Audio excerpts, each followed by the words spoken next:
ada suatu penjelasan yang Abu Muhammad, adakah benar fokus Perdana Menteri sekarang ini ialah berunding untuk mengeluarkan rakyat Gaza daripada tanah airnya, yang itu tidak disetujui oleh aspirasi rakyat Palestin. Yang kedua yang amat berhormat ialah berkenaan dengan pertubuhan antarabangsa Liberal International yang telah mengeluarkan sokongan terhadap Israel, dan telah pun disebut ataupun ditulis bahawa parti yang Abu Muhammad salah satu anggota dalam Liberal International. Alhamdulillah, ia telah pun dinafikan oleh Menteri Komunikasi, dan logo parti yang Abu Muhammad telah dikeluarkan daripada pertubuhan tersebut. Cumanya apabila kita selidik balik, rupa-rupanya kenyataan parti yang Abu Muhammad salah satu ahli daripada Liberal International ini telah disahkan oleh Naib Presiden sendiri pada tahun 2016, dan juga Liberal International mengeluarkan ucapan tahniah merujuk kepada parti yang Abu Muhammad sebagai ahli full member kepada Liberal International. Saya fikir tidaklah menjadi masalah kalau kita sekadar menjadi ahli tetapi berbeza dari sudut pandangan dalam isu Israel. Tetapi apabila dinafikan dan kemudian dibuktikan bahawa ia sebenarnya tidak begitu, pertanyaan saya, adakah parti yang Abu Muhammad Tambong merupakan atau pernah menjadi ahli kepada Liberal International yang sekarang terang-terangan menyokong Israel? Terima kasih Abu Muhammad Tambong. Terima kasih Mas. Dia ada beberapa soalan. Pertama, terima kasihlah kerana yang berhormat terima bahawa ini tegas. Saya tegas ini kerana ini mewakili apa keyakinan saya, dan keduanya juga kerana ini juga sentimen rakyat Malaysia. Malah seperti sudah yang berhormat sedia maklum, di antara demonstrasi pertama kita terhadap Amerika Syarikat ialah semasa perang Ramadan yang disebut oleh Israel sebagai Yom Kippur. Kita bantah di depan bangunan AIA pejabat Amerika Syarikat. Dan saya hadir dalam sidang PLO di Algiers tatkala diketuai oleh Yasser Arafat, yang kemudian angkat saya dan iktiraf sebagai anak Palestin. Tapi ini bukan soal sentimen, ini soal ketelanjuran yang berterusan, dan kita yang melihat liputan media setiap malam itu tidak dapat menahan lagi perasaan tersentuh dengan apa yang berlaku itu.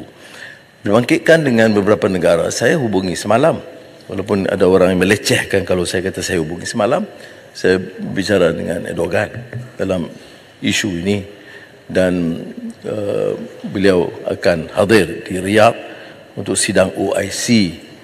Saya cadangkan seperti mana saya sebut, dimasukkan sekali Bolivia, Brazil, Ireland, China dan Rusia yang agak saya heran, tetapi belum ada konsensus muafakat antara ketua-ketua negara Islam.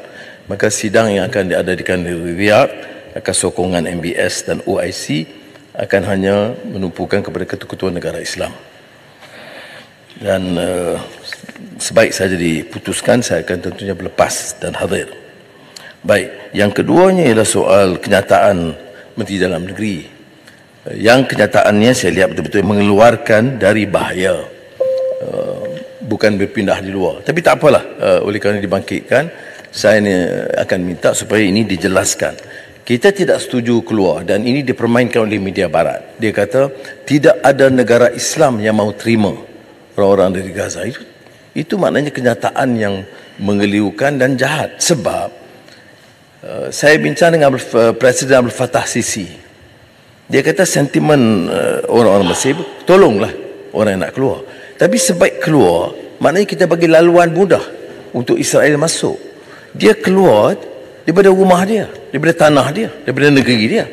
Sebab itu dari segi saya setuju dengan pendirian dengan negara Arab supaya tidak memberi laluan mudah untuk orang-orang Palestin di Gaza keluar. Cuma bagaimana nak kawal supaya bahaya, boleh mengelakkan daripada bahaya yang terus menerus. Kerana kalau kita lihat sampai hari ini 73% yang korban tu anak-anak dan wanita. Sebab itu saya kata negara-negara yang melakukan demokrasi hak asasi itu sudah tidak meyakinkan kita lagi. Sepatah disebut hak asasi dan demokrasi. Kemudian bila dilakukan oleh Israel diizinkan. 4,800 anak-anak kecil, 2,509 wanita daripada jumlah 9914 Dan saya fikir dalam beberapa hari akan cecah 10,000. Ini Holocaust yang berlaku terhadap rakyat Palestin. Baik, soal liberal international, Yang Muhammad boleh semak, kita tidak pernah menjadi anggota. Kita jadi pada peringkat awal associate. Tetapi oleh kerana ada beberapa keputusan mereka, termasuk mengiktiraf LGBT dan pendirian Israel, kita tidak menjadi ahli. Saya harap jangan dipolitikkan. Saya hadir dalam Liberal International Conference. Ini maklumat baru di Kairah. Saya memberikan ucap utama. Tetapi pada masa itu, selain daripada wakil kerajaan Mesir, masa itu Husni Mubarak, Timbalan Menteri hadir, juga Aiman Nur, seorang ketua pembangkang yang menjadi calon presiden melawan Husni Mubarak, dan wakil Ikhwan Muslim Brotherhood. Dan selepas itu saya jumpa dengan Majlis Syura Ikhwan. Pasal masa itu diketuai oleh Mahdi Akif, Mursyidul Amnya, dan Mursi ada situ. Dr. Mursi sebelum menjadi presiden. Mereka ikuti ucapan saya. Dan Mahdi Akif itu taniah. Dia kata Anwar hadir dalam Liberal International dan menyatakan pendirian kita yang tegas, menentang kezaliman, memberi hak kepada rakyat, dan menyinggung juga tentang Palestin. Jadi dia bayangkan, beda dengan setengah pendapat kita. Saya hadir betul. Kita hadir di United Nations. United Nations itu Israel anggota. Diiktiraf oleh Pertubuhan Bangsa-Bangsa Bersatu. Tapi kita hadir sebagai anggota. Tidak bermakna kita ada kena-mengena dengan Israel. Kita tidak ada hubungan dengan Israel. Jadi dengan Liberal International, tetapi benar yang Muhammad sebut. Oleh kerana pendirian dia, soal LGBT, minta kita sahkan, kita tidak boleh sahkan. Dibawa dalam mesyuarat Biro Politik. Dan dalam soal Israel, oleh demikian kita putus hubungan, dan ini dimaklumkan oleh Menteri Komunikasi selaku Ketua Penerangan, dan memaklumkan, dikeluarkan. Ya, maknanya ada had dia.